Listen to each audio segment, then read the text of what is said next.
Hello students, welcome to 5 CIMA classes in collaboration with City Model College. Class 9th में हम लोग chapter 4th pressure in fluids and atmospheric pressure को start करेंगे।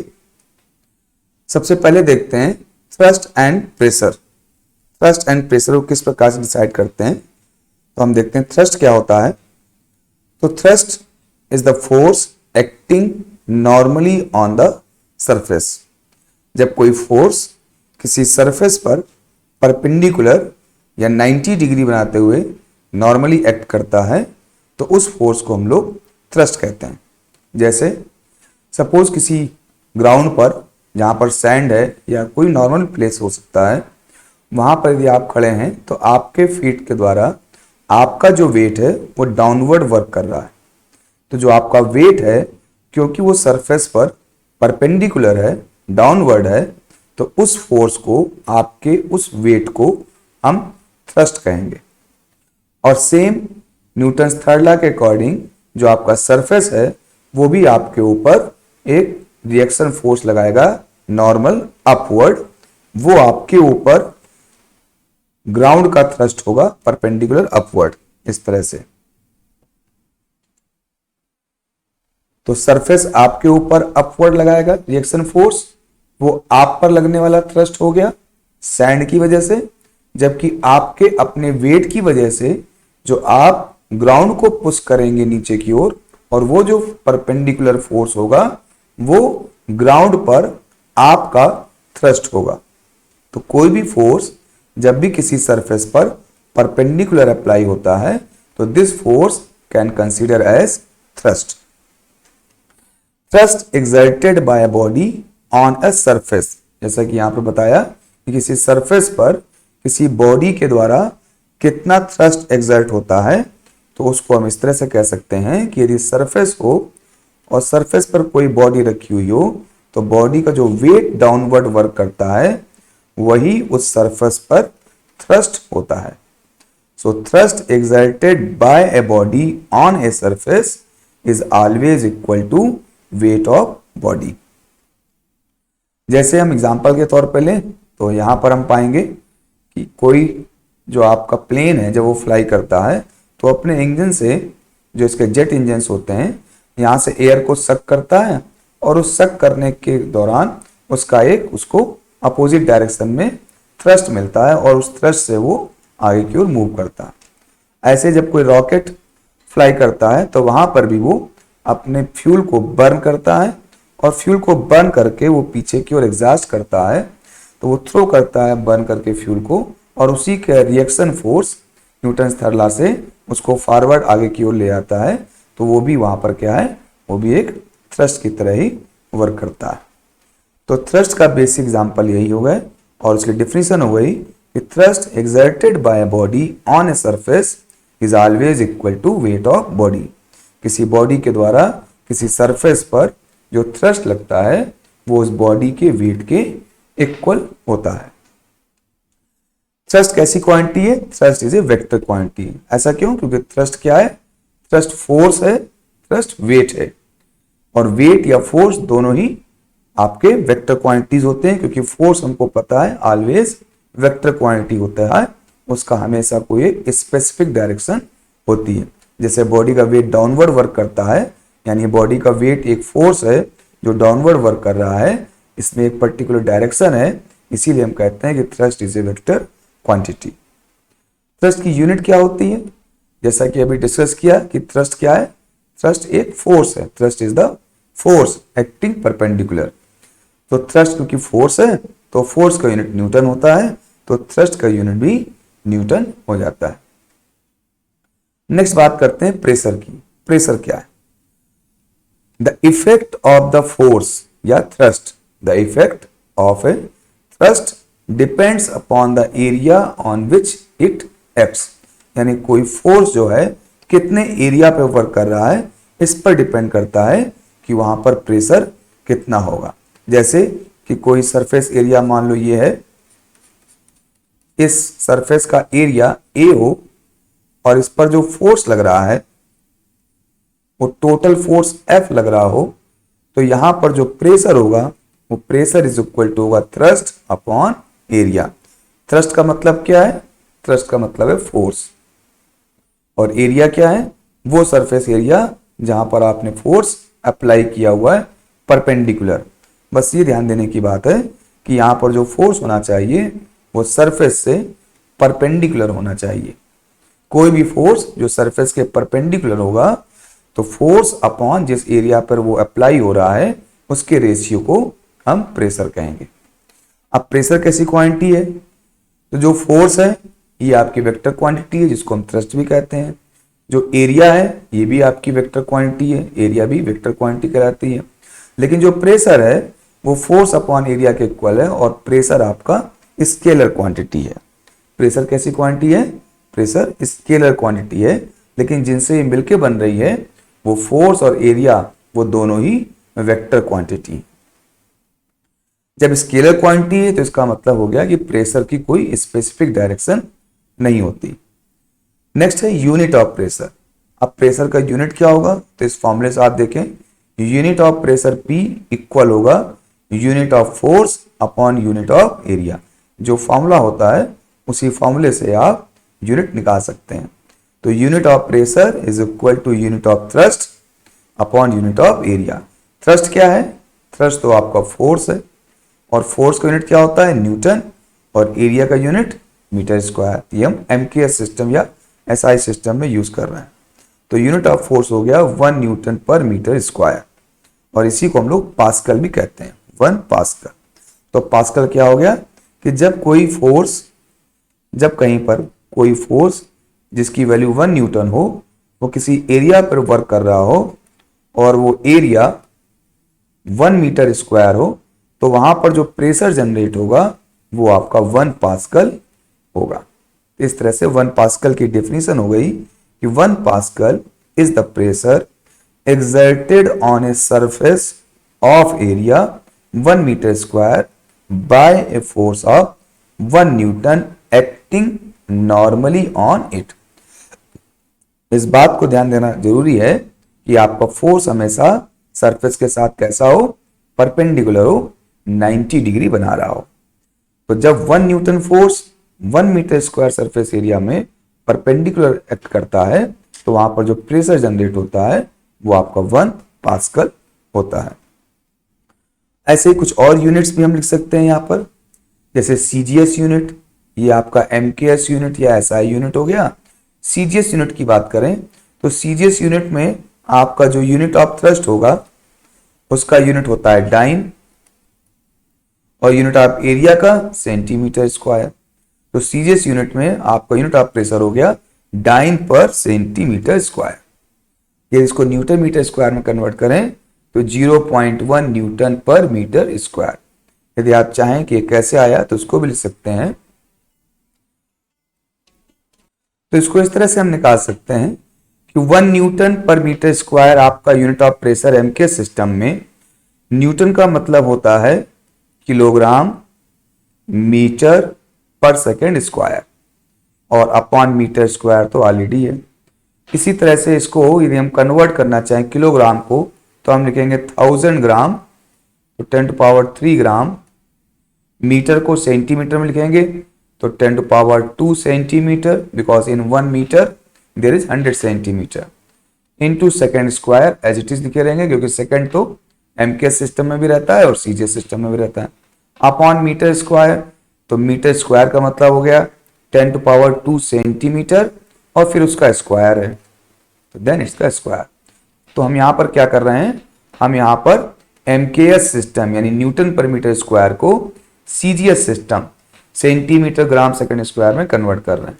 अब इसको simplify करें तो ये हो जाएगा 10⁵ ग्राम सेंटीमीटर सेकेंड स्क्वायर।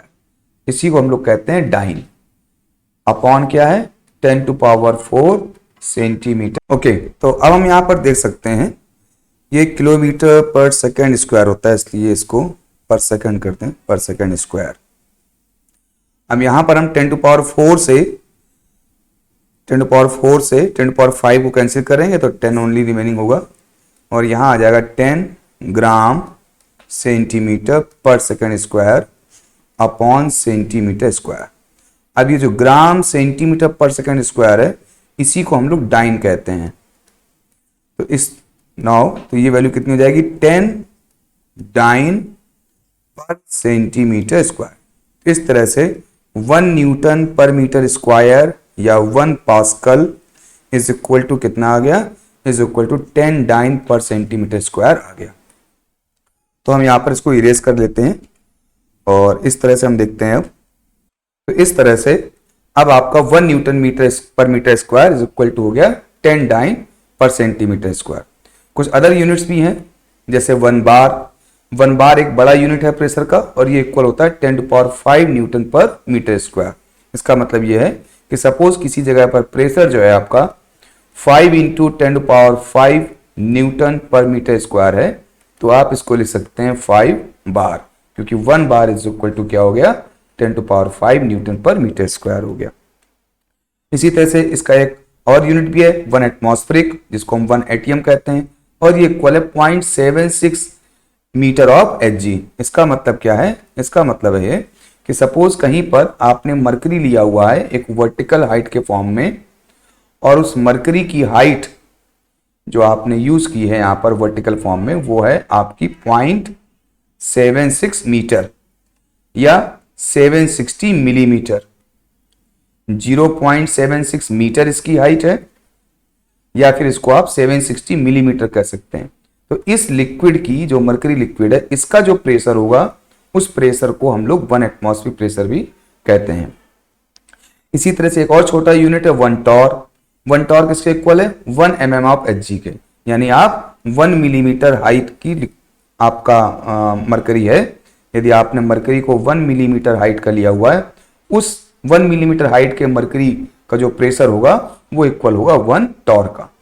इसी तरह से 1 ATM इज इक्वल टू कितना हो गया, 760 टॉर, क्योंकि अभी हम देख चुके हैं कि आपका एक एटमॉस्फेरिक प्रेशर में कितने मिलीमीटर होता है, 0.76 मीटर या 760 मिलीमीटर, और 1 millimetre is equal to 1 torr, तो 760 millimetre is equal to 760 torr. तो एक तरह से 1 atmospheric pressure is equal to 760 torr होता है। तो ये कुछ ऐसे आपके यूनिट्स हो गए जो प्रेशर से रिलेटेड है। नेक्स्ट देखते हैं फैक्टर्स इफेक्टिंग द प्रेशर। कौन कौन से फैक्टर्स हैं जो किसी प्रेशर को इफेक्ट करते हैं। जैसे P is equal to F/A, ये हमारा फॉर्मूला है, pressure is equal to force upon area. तो आप देख रहे हैं कि प्रेशर डिपेंड कर रहा है अप्लाइड फोर्स पर, और कहां पर फोर्स लग रहा है उसका एरिया कितना है।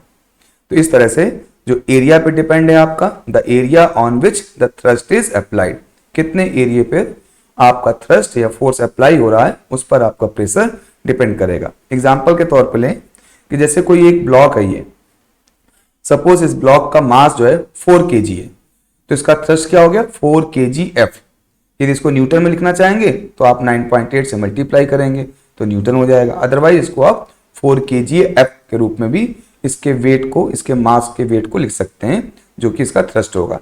यानी इस ब्लॉक का जो वेट है W, वो कितना है, 4 kg इसका मास है, और वेट लिखना चाहें तो सिंपली हम क्या लिख दें, 4 kgf, या फिर हम 9.8 से मल्टीप्लाई कर देंगे तो ये हो जाएगा आपका कितना, 4 8 जा 32 और 4 9 जा 36, 39.2 न्यूटन। तो इसके वेट को आप या तो 4 kgf लिख सकते हो या 39.2 न्यूटन लिख सकते हो, जबकि यहां पर इसका मास कितना है, मास यहां पर इसका 4 kg है। तो सपोज ये जो गिवन ब्लॉक है इसको हमने इस तरह से रखा हुआ है, जिसका जो बेस जमीन के टच में है वो उसका एरिया आपका ये साइड है जो आपका रेड कलर का दिखाई दे रहा है, और इसका एरिया कम है। इसका एरिया कितना होगा, ये इसकी लेंथ हो गई, ये इसकी विड्थ हो गई, लेंथ इंटू विड्थ करेंगे तो ये जो एरिया आएगा यही एरिया आपका फ्लोर पे है जिस पर कि इसका पूरा वेट वर्क कर रहा है। तो जो प्रेशर हो जाएगा वो कितना हो जाएगा, टोटल वेट यानी जो थ्रस्ट है उसका 4 kgf अपॉन उसका एरिया, यानी एरिया कितना है 10 सेंटीमीटर इंटू 5 सेंटीमीटर का मल्टीप्लाई करेंगे तो area is equal to length into breadth यानी 50 सेंटीमीटर स्क्वायर आ जाएगी। तो प्रेशर कितना आ गया, pressure is equal to thrust 4 kgf और अपॉन एरिया 50 सेंटीमीटर स्क्वायर, और इस तरह से 0.08 kgf पर सेंटीमीटर स्क्वायर यहां पर प्रेशर हो गया। अब इसी ब्लॉक को यदि हम इस तरह से रख दें, इसको हमने सरफेस पे इस तरह से रख दिया, यानी इसका जो चौड़ा बेस था उसको जमीन पर रख दिया।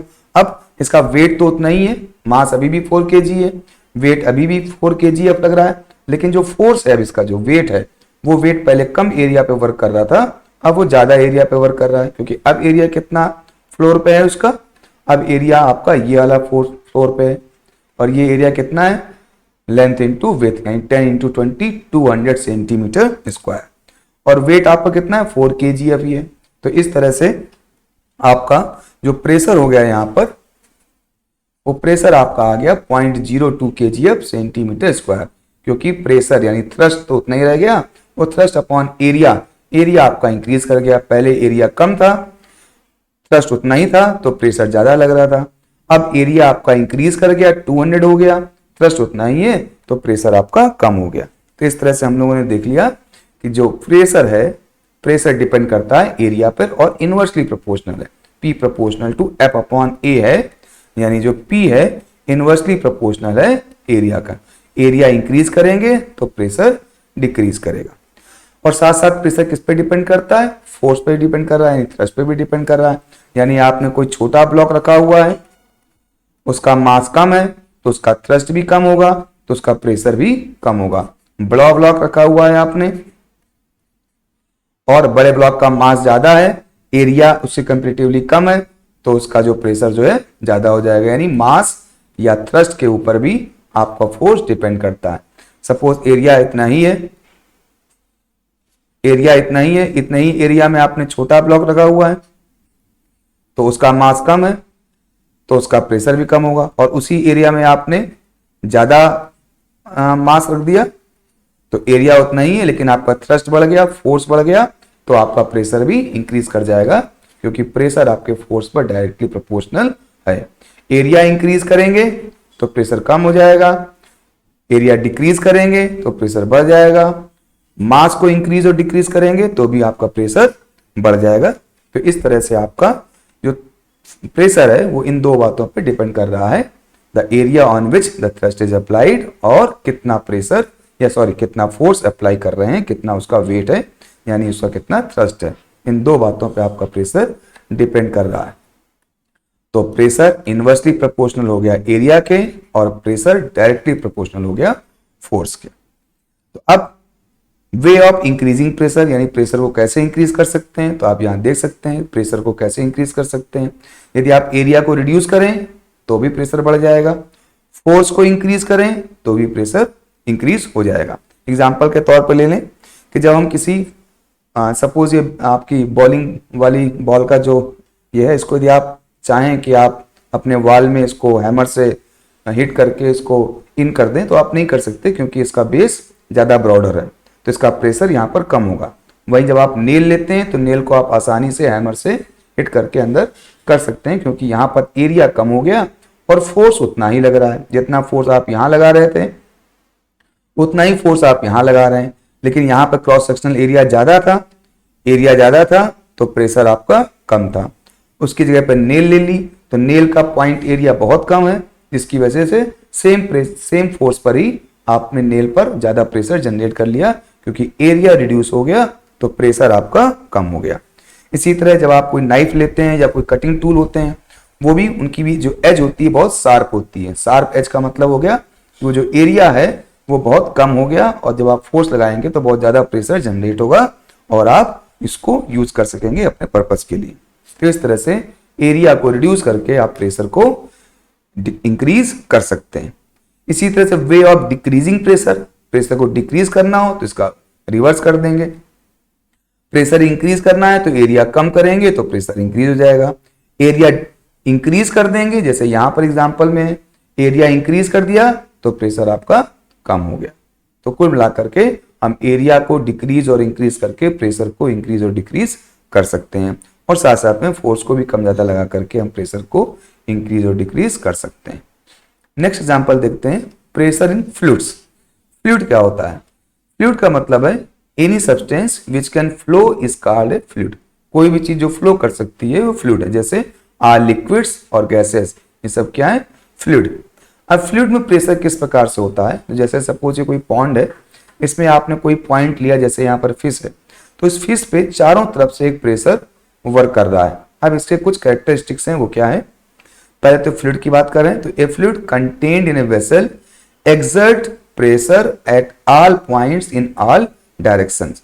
जैसे ये जो फ्लूइड है, यदि ये किसी कंटेनर में बंद हो, जैसे आपका एक्वेरियम होता है, एक्वेरियम में फ्लूइड बंद है, कन्फाइंड है चारों तरफ से, तो इसमें कोई भी पॉइंट यदि चूज करते हैं तो उस पॉइंट पर चारों तरफ से इक्वल प्रेशर जनरेट होता है, या ये कहें चारों तरफ से प्रेशर जनरेट होता है और वो इक्वल आपस में होता है। जितना प्रेशर ये वर्क हो रहा होगा, बट बात ये है कि आपको पॉइंट लेना है। यदि कोई पॉइंट लेंगे तो जितना प्रेशर इधर से वर्क करेगा उतना ही सेम प्रेशर इधर से वर्क करेगा, उतना ही सेम प्रेशर यहां से वर्क करेगा, उतना ही सेम प्रेशर, यानी ऑल राउंड डायरेक्शन से उस पर्टिकुलर पॉइंट पर प्रेशर वर्क करेगा और वो इक्वल भी होगा। लेकिन इक्वल तभी होगा जब आपका जो लिक्विड है वो कन्फाइंड होगा, यानी किसी कंटेनर में कन्फाइंड होगा, कंटेन्ड होगा, तभी वो उस पॉइंट पर आपका लिक्विड का प्रेशर चारों तरफ से इक्वल होगा। फिर अब प्रेशर की वैल्यू कितनी होगी? तो pressure exerted by liquid column is P is equal to H rho G. अब ये प्रेशर इतना लगता है, ये कैसे फॉर्मूला निकलता है उसको भी हम लोग देखेंगे, लेकिन पहले हम देखते हैं कि जैसे ये कोई कंटेनर लिया और इस कंटेनर में यदि हमने लिक्विड फिल कर दिया, तो हम पा रहे हैं कि लिक्विड कंटेनर के बेस पर हमने कोई होल कर रखा है, फिर मिडिल में होल कर रखा है, फिर टॉप पे होल कर रखा है, तो हम ये पाएंगे जो लिक्विड है वो बेस वाले होल से सबसे ज्यादा तेजी से निकलता है इन कंपैरिजन टू उसके ऊपर वाले पॉइंट से। तो ये बता रहा है कि जो नीचे वाले होल्स हैं वहां से निकलने वाला जो वाटर प्रेशर है वो ज्यादा है। तो इससे ये पता चलता है कि जितनी आपकी वाटर की या लिक्विड की जो हाइट होगी ओपन सरफेस से, जितनी ज्यादा हाइट होगी ओपन सरफेस से लिक्विड की, उतना ही ज्यादा प्रेशर वहां पर जनरेट होगा। जैसे यहां पर जो हाइट H1 सबसे ज्यादा है, तो यहाँ इस होल से निकलने वाले वाटर का प्रेशर भी सबसे ज्यादा होगा।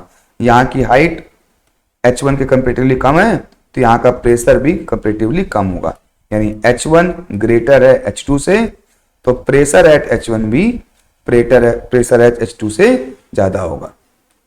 तो उसका फॉर्मूला क्या है? उसका फॉर्मूला है P is equal to H rho G. जितना हाइट ओपन सरफेस से, ये जो ओपन सरफेस है उससे जितना ज्यादा होगा उतना ही आपका प्रेशर भी ज्यादा होगा, जितनी हाइट ज्यादा होगी।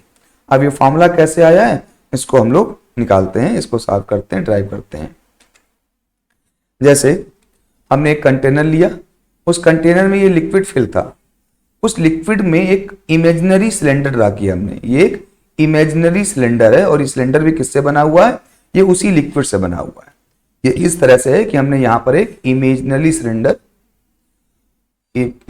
सिलेंडर ऐसे बना दिया, ठीक। तो उस तरह से एक सिलेंडर हमने बना दिया जिसकी हाइट है H, इसका लोअर सरफेस एरिया है आपका ये PQ और अपर सरफेस एरिया है ये। अब इस लिक्विड की वजह से यदि नीचे के पॉइंट की बात करें, यदि हम इस पॉइंट की बात करें तो इस पॉइंट पर कितना, इस पॉइंट के ऊपर कितना लिक्विड है? इस पॉइंट के ऊपर H हाइट का लिक्विड है जो हमने यहां पर लिखा हुआ है। तो अब thrust exerted on the surface PQ, यानी इस PQ सरफेस पे कितना वेट वर्क कर रहा है ऊपर से, उसको हम निकालना चाहते हैं। क्योंकि जब वेट निकल आएगा यानी थ्रस्ट निकल आएगा, तो थ्रस्ट अपॉन एरिया कर देंगे तो इस पॉइंट का प्रेशर भी निकल आएगा। तो पहली प्रायोरिटी हमारी यहां पर यह है कि ये जो हमने एक लिक्विड कंटेनर या जो सिलेंडर कंसीडर किया है, तो PQ सरफेस पे हम प्रेशर निकालना चाहते हैं, तो हमें ये देखना है कि PQ सरफेस पे कितना वेट वर्क कर रहा है। और वो वेट किसका होगा? वो वेट PQ सरफेस के ऊपर जो लिक्विड सिलेंडर है उसका वेट होगा। उस लिक्विड सिलेंडर का वेट कैसे निकालेंगे? जो वेट होगा वही थ्रस्ट होगा। और वेट कैसे निकालेंगे? वेट ऑफ क्या है? Weight of liquid column PQRS, यानी PQRS जो लिक्विड है उसका वेट हमको निकालना है। वही वेट क्या होगा? वही वेट थ्रस्ट होगा।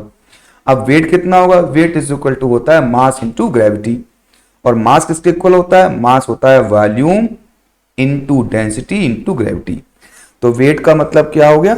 वेट का मतलब हो गया मास ऑफ लिक्विड इंटू आपका ग्रेविटी, ये होता है वेट। और मास कितना हो गया इस पूरे लिक्विड का? जो यहां पर है इस पूरे लिक्विड का मास कितना होगा? मास होता है वॉल्यूम इंटू डेंसिटी। ये तो मास हो गया और वेट के लिए ग्रेविटी से मल्टीप्लाई करेंगे। और वॉल्यूम कितना हो जाएगा? तो सिलेंडर का वॉल्यूम क्या होता है?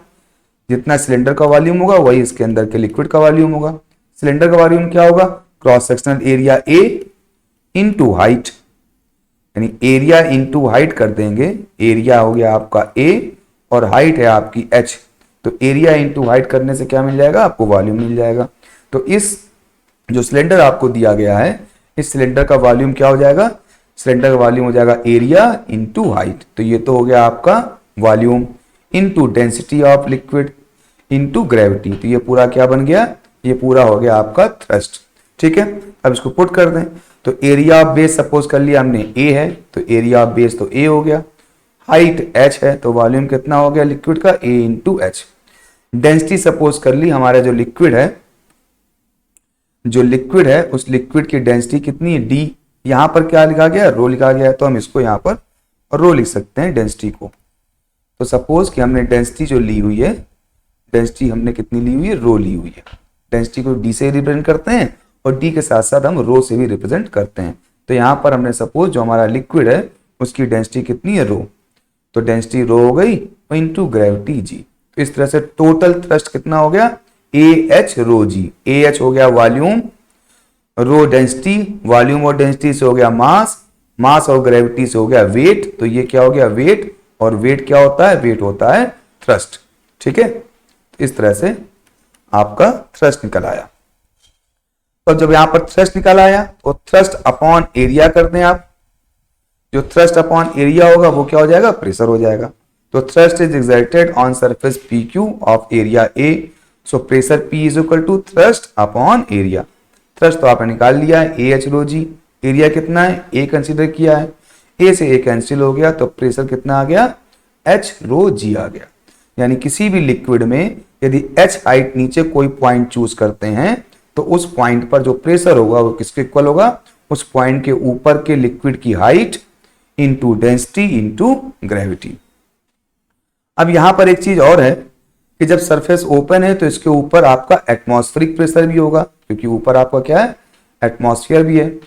जब एटमॉस्फेयर है तो उसका भी प्रेशर होगा। सपोज एटमॉस्फेरिक प्रेशर वहां पर कितना है, पी नॉट। कितना प्रेशर है एटमॉस्फेरिक प्रेशर, पी नॉट। तो इस तरह से टोटल प्रेशर इस पॉइंट पर कितना हो जाएगा, एटमॉस्फेरिक प्रेशर और प्लस इस लिक्विड का प्रेशर। तो एटमॉस्फेरिक प्रेशर तो पी नॉट हो गया और प्रेशर ड्यू टू लिक्विड कितना निकाला है, एच रो जी निकाला है। तो आपका जो बेस है, यानी ये जो बेस है, इस बेस पे टोटल प्रेशर कितना है, तो टोटल प्रेशर हो गया आपका एटमॉस्फेरिक प्रेशर और plus pressure due to liquid, यानी P naught plus H rho G. ये हो गया आपका total pressure at the surface. अब कौन कौन से पॉइंट हैं जो प्रेशर को इस पॉइंट पर इफेक्ट करते हैं, तो जैसे पहला depth of the point below the free surface, यानी कोई पॉइंट आपका सरफेस के कितने नीचे है, वो हाइट क्या है, उस हाइट पर आपका प्रेशर डिपेंड करता है। दूसरा डेंसिटी ऑफ लिक्विड, यानी जो लिक्विड लिया है उसकी डेंसिटी कितनी है, उस डेंसिटी पे आपका प्रेशर डिपेंड करेगा। डेंसिटी कम होगी तो प्रेशर कम होगा, डेंसिटी ज्यादा होगी तो प्रेशर ज्यादा होगा। साथ साथ ग्रेविटी या ग्रेविटेशनल एक्सेलरेशन, यदि इसी लिक्विड को हम मून पर ले जाएं तो प्रेशर कम हो जाएगा क्योंकि वहां पर ग्रेविटी कम है, और यदि हम जुपिटर पे ले जाएं तो वहां पर इसका प्रेशर ज्यादा हो जाएगा क्योंकि वहां पर ग्रेविटी ज्यादा है। तो इस तरह से जो आपका प्रेशर है किसी पॉइंट पर किसी लिक्विड की वजह से वो तीन बातों पर डिपेंड कर रहा है, हाइट पे, डेंसिटी पर और ग्रेविटी पर। ओके, अब आगे देखते हैं laws of liquid pressure. Liquid pressure से रिलेटेड कौन कौन से लॉज हैं उनको ध्यान रखने की जरूरत है। जैसे number 1, inside the liquid pressure increases with the increase in depth from its surface. तो ये हम लोग पहले ही स्टडी कर चुके हैं अभी कि किसी पॉइंट पर जो प्रेशर होगा वो इस बात पर डिपेंड करता है कि उसकी हाइट फ्री सरफेस से, यानी उसका जो डेप्थ है फ्री सरफेस से कितना है। तो inside the liquid pressure increases with increase in depth. क्यों? क्योंकि P इज इक्वल टू होता है एच रो जी। जितना H ज्यादा होगा उतना ही पॉइंट पर प्रेशर ज्यादा होगा, यानी जितना डेप्थ में जाते जाएंगे उतना ही प्रेशर इंक्रीज होता जाएगा। In stationary liquid pressure is same at all points on a horizontal plane.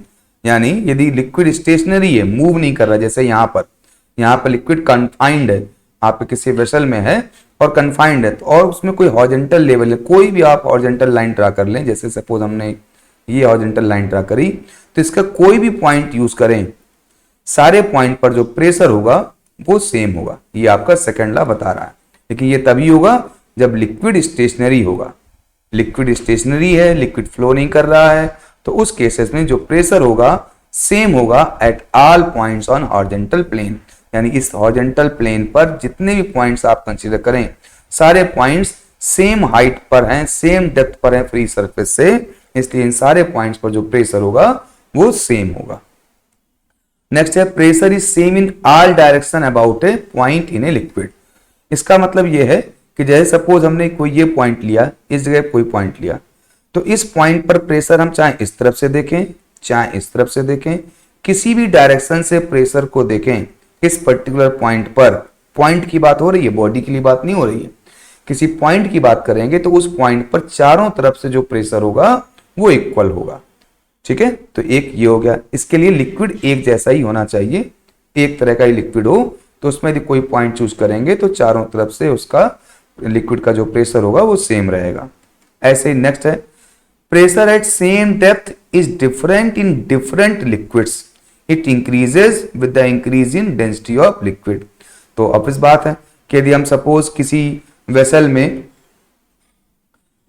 Identical vessel में दो लिक्विड लें और एक में हमने वाटर को फिल किया हुआ है और एक में हमने सपोज मरकरी को फिल किया हुआ है, तो मरकरी की जो डेंसिटी है वो ज्यादा है और वाटर की जो डेंसिटी है वो कम है, तो इस वजह से जो प्रेशर भी होगा, प्रेशर भी दोनों में डिफरेंस होगा।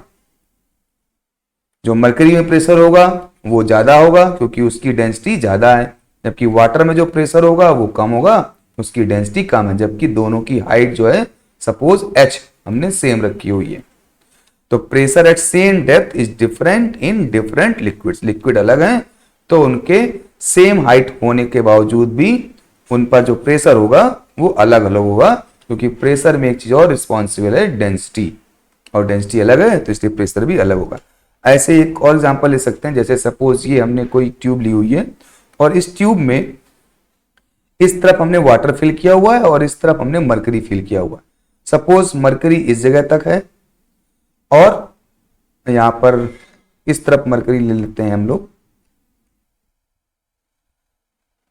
इसको रब कर देंगे, इस तरफ लिया हुआ है वाटर और इस तरफ लिया हुआ है मरकरी और ये सेम लेवल देख लिया, तो आप देखेंगे कि इस पॉइंट पर और इस पॉइंट पर तो प्रेशर सेम है, क्योंकि यहां से लेकर यहां तक ये पूरा आपका वाटर है, लेकिन वाटर के ऊपर यहां पर हमने मरकरी ले रखा है।